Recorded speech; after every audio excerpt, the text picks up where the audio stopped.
अस्सलामुअलैकुम नाज़रीन, मैं मोहम्मद असलम हुसैन लोकसभा इंतखाबात के स्पेशल बुलेटिन में आप सबका इस्तकबाल करता हूँ। पेश है आज की कुछ अहम खबरें।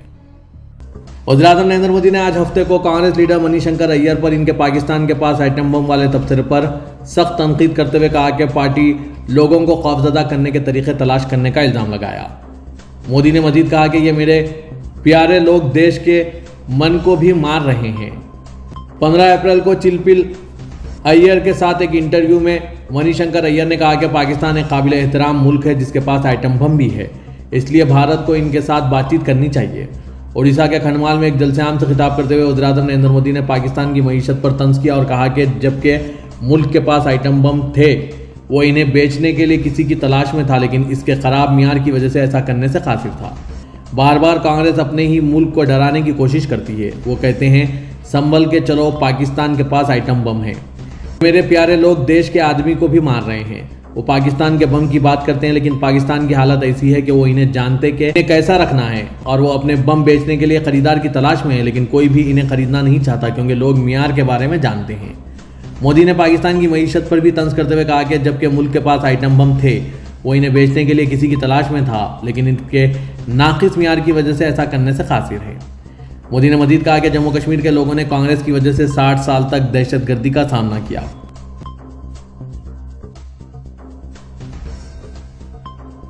भारतीय जनता पार्टी के रहनुमा और मरकजी वजीर गिरिराज सिंह ने मुल्क में हिंदुओं की घटती हुई आबादी के बारे में अपनी तशवीश का इजहार किया है और इस बात पर जोर दिया है कि मुसलमानों को खुद को अक़लियत कहना बंद कर देने की जरूरत है।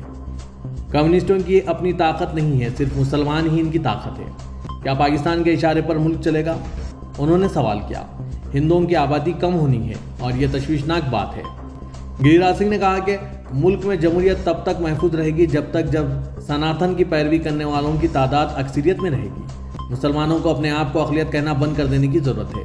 मुसलमानों की आबादी से मुतालिक रिमार्क्स इक़्तिसादी मुशावरती काउंसिल की वज़ीर-ए-आज़म की रिपोर्ट के दरमियान सामने आई है, जिसमें कहा गया है कि हिंदुस्तान में 1950 और 2015 के दरमियान अक्सरियती हिंदू आबादी का हिस्सा 7% कम हुआ है, जबकि मुस्लिम आबादी का हिस्सा जो 1950 से 10% था 2015 में बढ़कर 14% हो गया। इनके हिस्से में 43% इजाफा हुआ है। हालांकि इन आदाद-ओ-शुमार को कई एक सियासी ब्यूरोक्रेट्स ने गलत साबित किया है और कई अफराद ने कहा है कि अभी मरदमशुमारी हुई नहीं और ये लोग आदाद-ओ-शुमार पेश करने लगे हैं क्योंकि इन्हें इलेक्शन में अवाम का ज़हन तब्दील करने की ज़रूरत पड़ रही है।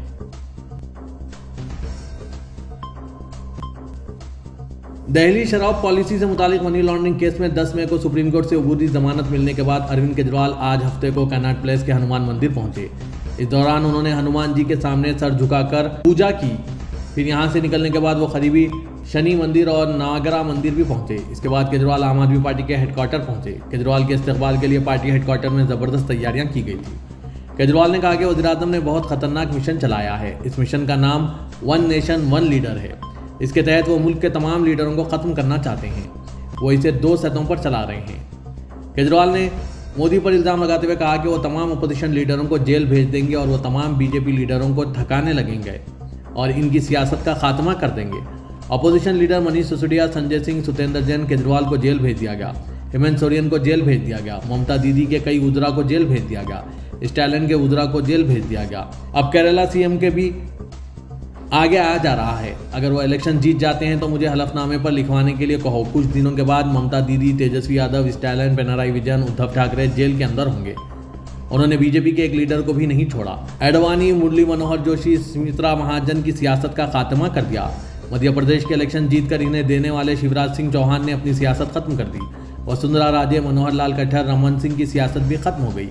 केजरीवाल ने कहा कि मोदी के लिस्ट में अब अगला नंबर योगी आदित्यनाथ का है। अगर वो इलेक्शन जीत जाते हैं तो लिखवाएंगे अगले 2 माह के अंदर वो उत्तर प्रदेश का वज़ीर आला बदल देंगे। योगी आदित्यनाथ की सियासत को ख़त्म करने से वो इनसे भी छुटकारा पालेंगे। यह आमिरियत है। वन नेशन वन लीडर का मतलब है कि मुल्क में सिर्फ एक लीडर रह जाएगा और वो होगा मोदी। इसीलिए मोदी की गारंटी के नारे लगाए जा रहे हैं। इन दिनों लोकसभा इंतखाबात के दरमियान समाजवादी पार्टी में एक नए नाम की बहस जोरों पर चल रही है। सबके लबों पर एक ही बात है कि मुलायम कुंबे में यह नया स्टार कैंपेनर कौन है। जब वो अपनी मासूम शक्ल, सादा अंदाज और चेहरे पर प्यारी मुस्कुराहट के साथ मैनपुरी और कनूज के लोगों के दरमियान पहुंच रही है तो सभी इनके कायल होने लग रहे हैं। खास बात यह है कि इलेक्शन के मौसम में वो लंदन से उत्तर प्रदेश पहुंची है। वो घर घर जाकर समाजवादी पार्टी सरबराह अखिलेश यादव और इनकी अहलिया डिम्पल यादव के लिए वोट मांग रही है। इस सस्पेंस को खत्म करते हुए आपको बताते चलेंगे मुलायम सिंह कबीले का नया स्टार कैंपेनर कौन है। माँ जैसी शक्ल व तकरीर, सियासी समझबूझ और दादा और वालिद की तरह खुद एतमादी के साथ समाजवादी पार्टी की ये नन्ही स्टार प्रचारक कोई और नहीं बल्कि अखिलेश यादव और डिम्पल की प्यारी बेटी अदिति यादव हैं। अदिति पहले अपनी मां डिम्पल के लिए वोट मांगने मैनपुरी पहुंची और फिर अपने वालिद अखिलेश यादव के लिए वोट मांगने कनूज पहुंची। अपने सादा अंदाज से इसने वहां के लोगों को लम्हा भर में अपना दीवाना बना दिया। वहां की ख्वातीन ने अदिति को गले लगाकर आशीर्वाद दिया। अदिति यादव समाजवादी पार्टी के साबिक सरबराह मुलायम सिंह यादव की पोती हैं। वो अखिलेश यादव और डिम्पल यादव की बेटी है। अदिति यादव अखिलेश डिम्पल की बड़ी बेटी है। इसके एक छोटे जुड़वा भाई और बहन भी हैं। 21 साल अदिति यादव इन दिनों सियासत में बहस का मरकज बनी हुई है। रियासत महाराष्ट्र के औरंगाबाद शहर में इंतखाबी मैदान, जिसे अब आप छत्रपति संभाजी नगर के नाम से जानते हैं, शिवसेना के उम्मीदवार संदीपेन भोमरे, शिवसेना यूबीटी के उम्मीदवार चंद्रकांत खरे, भारतीय जनता पार्टी के उम्मीदवार सुशील कुमार सिंह और एआईएमआईएम के इम्तियाज जलील के दरमियान मुकाबला सख्त हो गया है। औरंगाबाद में 2024 के लोकसभा इंतखाबात के चौथे मरहले में वोटिंग होगी और गिनती 4 जून को होगी। 2019 के आम इंतखाबात में औरंगाबाद में 63% वोट डाले गए थे और एआईएमआईएम के उम्मीदवार इम्तियाज जलील ने 3,89,042 वोट हासिल करके चंद्रकांत खरे को 4,452 वोटों से शिकस्त दी थी। काबिल जिक्र बात यह है कि चंद्रकांत खरे 3,80,000 वोट हासिल करने में कामयाब रहे हैं। महाराष्ट्र के 48 हलकों में से एक औरंगाबाद लोकसभा हल्का 6 कानूनसाज असेंबली सीटों पर मुश्तमिल है, यानी कंटर, Aurangabad central, Aurangabad west, Aurangabad east, Gangapur और बीजापुर। लोकसभा हल्का शिवसेना का गढ़ रहा है। 2019 के लोकसभा इंतखाबात ने एआईएमआईएम के इम्तियाज जलील की शिवसेना के बहुत बाअसर लीडर चंद्रकांत खरे के खिलाफ जीत के साथ सियासी मंजरनामे में एक अहम तब्दीली की निशानदेही की थी। इस मरतबा भी उम्मीद की जा रही है कि इम्तियाज जलील इस हल्के से कामयाब होंगे।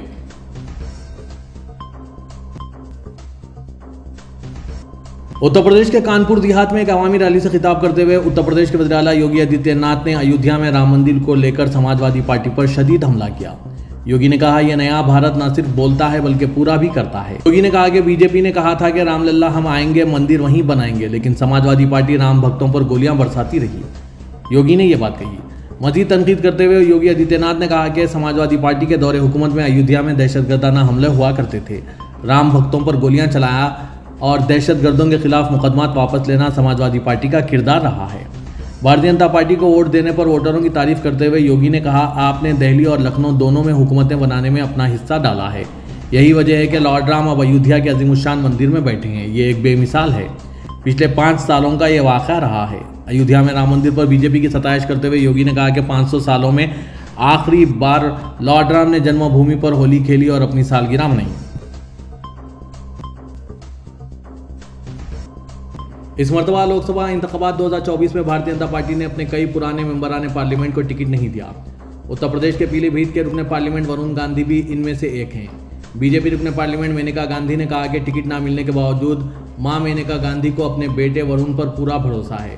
एनडीटीवी से बात करते हुए मेनका गांधी ने कहा कि वो पीलीभीत से दूसरा उम्मीदवार खड़ा करने के पार्टी के फैसले का एहतराम करती है। उन्होंने कहा, मैं पार्टी के फैसले को चैलेंज नहीं कर सकती और मैं इसका एहतराम करती हूँ। मुझे वरुण गांधी पर बहुत एतमाद है। वो काबिल हैं और अपना बेहतरीन किरदार अदा करेंगे। मेनका गांधी ने कहा कि कुछ लोग पार्लियामेंट में पहुंच जाते हैं जबकि कुछ लोग बगैर रुकने पार्लियामेंट बने सियासतदान बन जाते हैं। मेनका ने वरुण का मुआवजाना चंद्रशेखर से किया, जो मुल्क के पहले वज़ीर-ए-आज़म थे जिन्होंने पहले कभी कोई सरकारी ओहदा नहीं रखा था। मेनका गांधी ने एनडीटीवी को बताया कि आपको कभी नहीं मालूम कि जिंदगी आपके लिए क्या लाती है।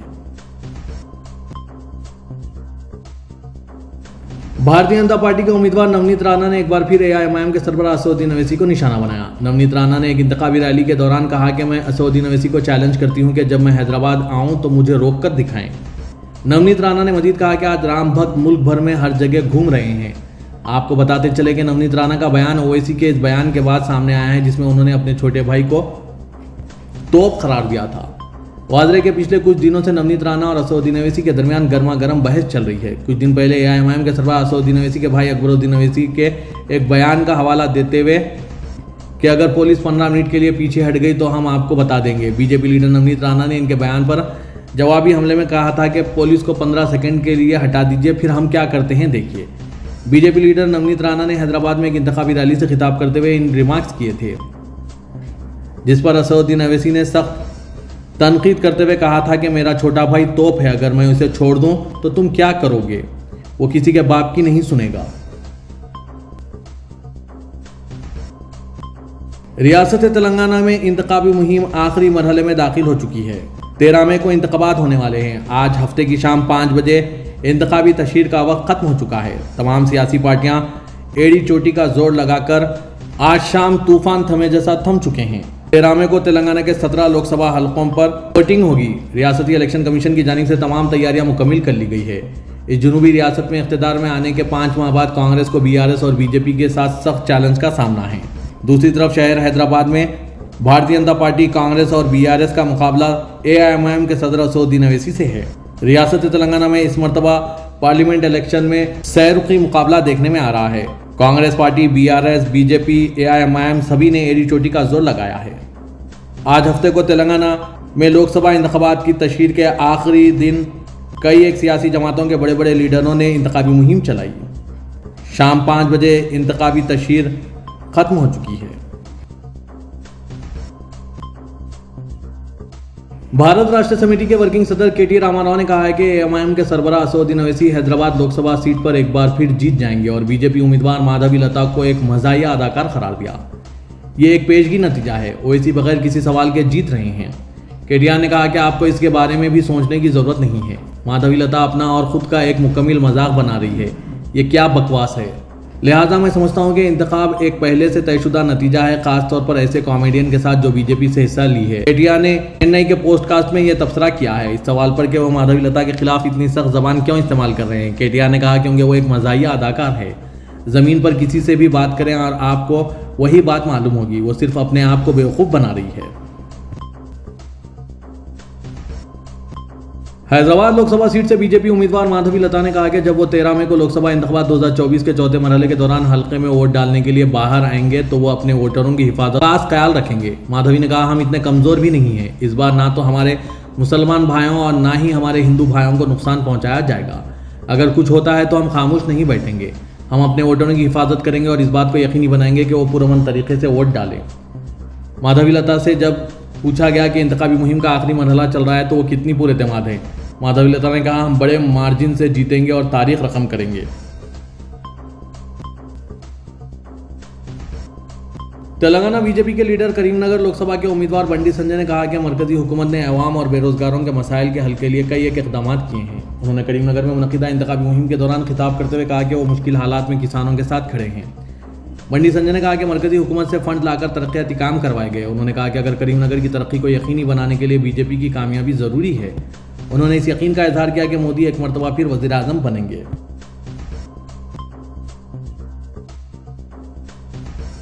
Telangana state road transport corporation ने ऐलान किया है कि आम इंतखाबात के दौरान वोट डालने वालों की सहूलत के लिए तकरीबन 1500 ता 2000 खुसूसी बसें चलाई जा रही है। शहर हैदराबाद के अहम एमजीबीएस से 500 बसें, जेबीएस से 200 बसें, उपल से 300 बसें और एलबी नगर से 300 खुसूसी बसें चलाई जा रही है। आरटीसी हुकाम ने बताया कि जुम्मे की शाम से ट्रैफिक में इजाफा हो गया है और बसों की तादाद में भी इसी हिसाब से इजाफा किया गया है। रियासत तेलंगाना के जिला महबूबनगर में एक लॉरी से बड़े पैमाने पर शराब जब्त की गई है, जिसकी मालियत तकरीबन 2 करोड़ रुपए बताई गई है। पुलिस ने बताया कि यह गैर मिजाज शराब बेंगलुरु से हैदराबाद मुंतकिल की जा रही थी, ताहम तलाशी मुहिम के दौरान इस शराब को जब्त कर लिया गया। पुलिस ने इस सिलसिले में एक मामला दर्ज कर लिया है। इंतखाबात के पेश नज़र रकम और शराब की मुंतकली को रोकने के लिए बड़े पैमाने पर पुलिस और इंतखाबी हुकाम की जानिब से इक़दाम किए गए हैं। इसी के हिस्से के तौर पर तलाशी मुहिम में शिद्दत पैदा की गई है, जिसकी वजह से महबूबनगर में एक लॉरी से बड़े पैमाने पर आज शराब जब्त की गई है।